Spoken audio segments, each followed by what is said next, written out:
Mời các bạn lắng nghe chương trình Vẽ kể chuyện, chuyên mục chuyện linh dị, giọng đọc Thủy Tiên. Chuyện nàng Thúy Tiêu. Ở Kiến Hưng, Hà Nội xưa, có một chàng trai họ Dư, tên là Tạo Tân, nổi danh là Ly Minh Hu Kiến Hưng, vừa giỏi làm thơ, lại biết sáng tác nhạc, ra bài nào là viral bài đó. Các phường hát bội tranh nhau mua tác quyền. Một lần, anh có việc đến gặp quan mở tiệc linh đình, không quên kêu các sugar baby vào góp vui. Trong số đó có nàng Thúy Tiêu xinh đẹp hết nước chấm. Thấy Dư khoái khoái chảy nước miếng, ông bèn ngỏ ý, thích ai thì ông chiều. Dư là bậc chính nhân quân tử, đầu đội trời, chân đạp đất, nên nghe vậy thì đồng ý ngay. Sau khi nấu cơm miệt mài cả đêm, hôm sau Sinh đưa nàng về dinh. Thúy Tiêu vốn thông tuệ, mỗi khi Sinh đọc sách, nàng đọc thầm mà thuộc mới ghê. Chưa đầy một năm, level của nàng đã ngang với Sinh. Nhân gặp khoa thi, Sinh lên kinh, cả hai không nỡ rời nhau nên đành đem theo cả nàng cùng đi. Cả hai thuê phòng trọ tại phố Hàng Vóc ở cửa sông. Ngày mùng 1 đầu năm, Thúy Tiêu rủ mấy người bạn gái đến chùa Tháp Báo Thiên dâng hương lễ Phật. Bấy giờ có quan trụ quốc đi đú chen, trông thấy Thúy Tiêu là mờ ê mê chữ E kéo dài, bèn cướp về làm vợ. Sinh làm đơn kiện tận triều đình, nhưng vì ông ta uy thế rất lớn, cái dù che cái cán, không ai xét xử. Sinh đau buồn chẳng thiết thi cử nữa. Một hôm, Sinh đang buồn, Sinh đi lang thang thì thấy một đám rước có nàng Thúy Tiêu đi qua. Sinh tính lại gần, nhưng thấy quân lính múi nào múi nấy như cái bắp đùi thì không dám nên đành đứng khóc. Sau Sinh buồn, bèn ngồi tâm sự với một con chim, ý muốn nhờ nó làm shipper gửi dùm lá thư. Nào ngờ con chim ok, lại còn free ship giao hàng nhanh trong 2 giờ cho Thúy Tiêu. Nhận thư, nàng đâm buồn rầu, chắc lúc trước không buồn. Nàng toan lấy thòng lọng đăng xuất thì quan trụ quốc can ngăn, hứa mang chồng cũ tới để cho nàng gặp mặt.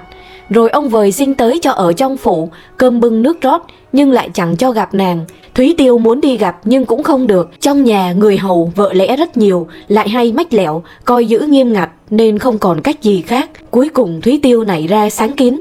Nàng sai thị nữ thân tín của mình qua hầu hạ Sinh, vốn là một người đàn ông đàng hoàng tử tế, nên Sinh không khách khí, nấu cơm qua ngày với ả. Một thời gian sau, Sinh xin giã biệt và xin quan cho gặp vợ một lần cuối để chia tay. Tên trụ quốc ok ngay, đến hẹn Sinh chờ dài cổ nhưng nàng không tới. Anh rất giận, nhờ con hầu về buông lời oán trách.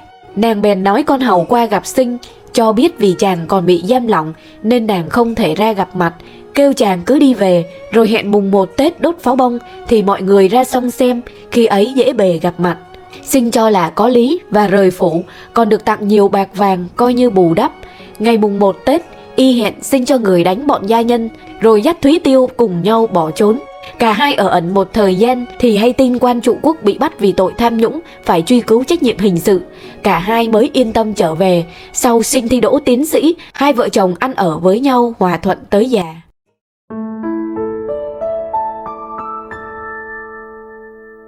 Chuyện Nhị Khanh.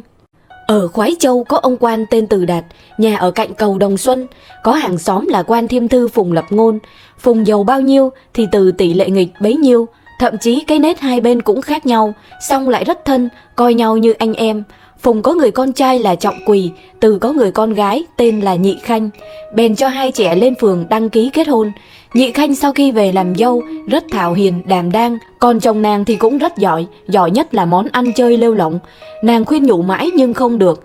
Năm chàng 20 tuổi, nhờ nhà mặt phố bố làm to nên chàng cũng được bổ làm một chức ở phủ Kiến Hưng. Gặp Nghệ An có giặc, quan lại vốn không ưa bố chàng nên đẩy ông đi. Nhị Khanh sợ cha già yếu đi đường xa cực nhọc nên khuyên chồng đi theo phụng dưỡng. Trọng Quỳ dù trong lòng không muốn nhưng anh cũng phải lên đường. Không may ở nhà cha mẹ của Nhị Khanh mất, nàng phải đến ở chung với bà cô Lưu Thị. Cháu họ ngoại của bà là tướng quân họ Bạch, muốn lấy Nhị Khanh làm vợ lẽ. Lưu Thị thấy hắn cho tiền nhiều thì cũng ưng cái bụng, bèn dụ Nhị Khanh lấy chồng. Nhị Khanh không chịu nhưng bà ta vẫn cưỡng ép, định ngày cưới hẳn hoi. Nhị Khanh năn nỉ đầy tớ già trong phủ đi tìm chồng về giúp mình. Ông này đi hàng tuần mới vào đến được Nghệ An. Hỏi thăm thì biết tin cha chồng Nhị Khanh đã qua đời mấy năm, còn chồng nàng thì ăn chơi trác táng, tán gia bại sản, sống lênh đênh trên một chiếc thuyền cũ nát. Chàng nói cũng thương nhớ vợ nhưng không dám về vì quê. Thế là người đầy tớ khuyên nhủ và cùng nhau trở về. Hai vợ chồng gặp nhau rất mừng rỡ, ôm nhau mà khóc. Xong cái nết ngựa quen đường cũ, Trọng Quỳ thường đánh bạc ở nhà tay lái buôn họ Đỗ, một kẻ lắm tiền và mê vợ bạn.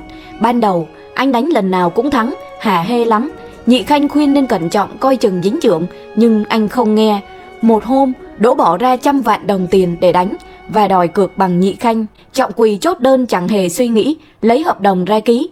Kết cục, anh thua, phải gọi vợ tới tất toán.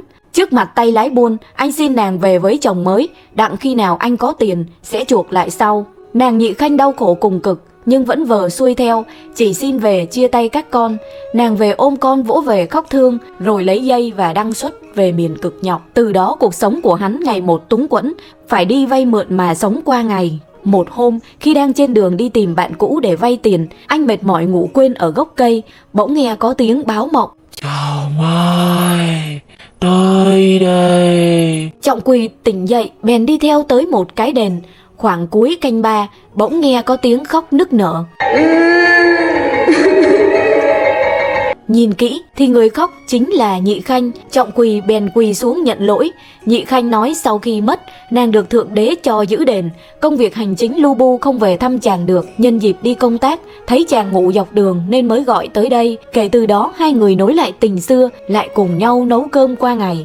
Nàng mách cho chồng biết tình hình chính trị trong tương lai, khuyên nên đưa con đi theo một vị chân nhân họ Lê từ miền Tây Nam xuất hiện. Rồi sau đó nàng biến mất và không còn về nữa. Trọng Quỳ cũng không còn lấy ai, chăm chỉ nuôi hai con nên người. Đến khi vua Lê Thái Tổ Tút Gươm đứng dậy ở Lam Sơn, hai người con đều đi theo, làm đến chức nhập thị nội. Đến nay ở Khoái Châu hiện vẫn còn con cháu.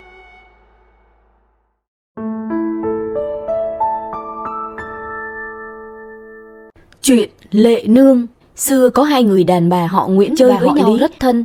Vì hiếm muộn nên cả hai lên chùa cầu tự, sẵn hứa nếu đẻ ra trai gái thì đặt gạch làm hôn sự luôn. Nguyễn Thị quả nhiên sinh con gái, đặt tên là Lệ Nương. Lý Thị sinh con trai, đặt tên là Phật Sinh. Được người lớn vun vén nên cả hai chưa cưới xin mà đã cứ như vợ chồng. Không may niên hiệu Kiến Tân xảy ra cái vạ trần khát chân, Lệ Nương bị bắt vào cung, Phật Sinh thất tình.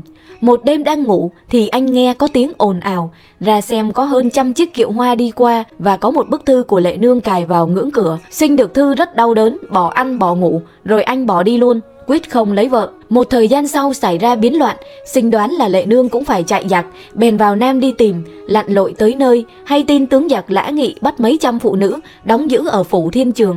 Sinh đoán Lệ Nương cũng có trong số đó, nhưng chẳng làm gì được. Tình cờ anh gặp vua Giản Định nổi quân ở châu Trường An, nhưng vì ít binh không địch nổi với giặc, muốn rút về. Sinh muốn nhờ thế quân của vua đánh Úc mà cướp lại Lệ Nương, bèn đến trước ngựa dâng một bài sách. Vua khen là người giỏi, cấp cho 500 quân, sai đi đánh phủ Thiên Trường.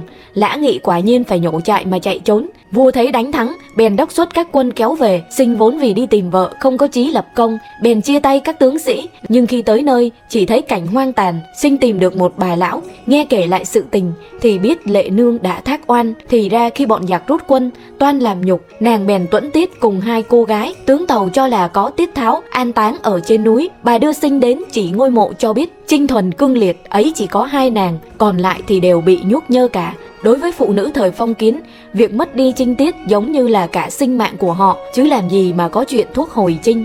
Sinh đau thương vô hạn, đêm ấy chàng ngủ ở mộ mà khóc than. Đến canh 3, Sinh thấy Lệ Nương hiện ra, vợ chồng cùng nhau âu yếm chuyện trò. Anh muốn đem xác nàng về, nhưng nàng không chịu, muốn ở lại cùng hai người bạn mồ kế bên để tám cho vui.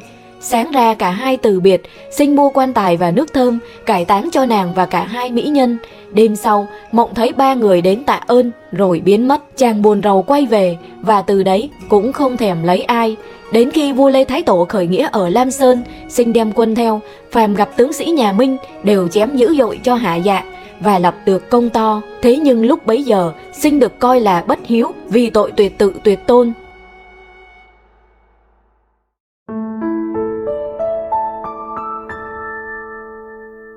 Cảm ơn tất cả quý vị và các bạn đã lắng nghe. Hãy follow kênh Vẽ Kể Chuyện để có thể đón xem những câu chuyện tiếp theo nhé.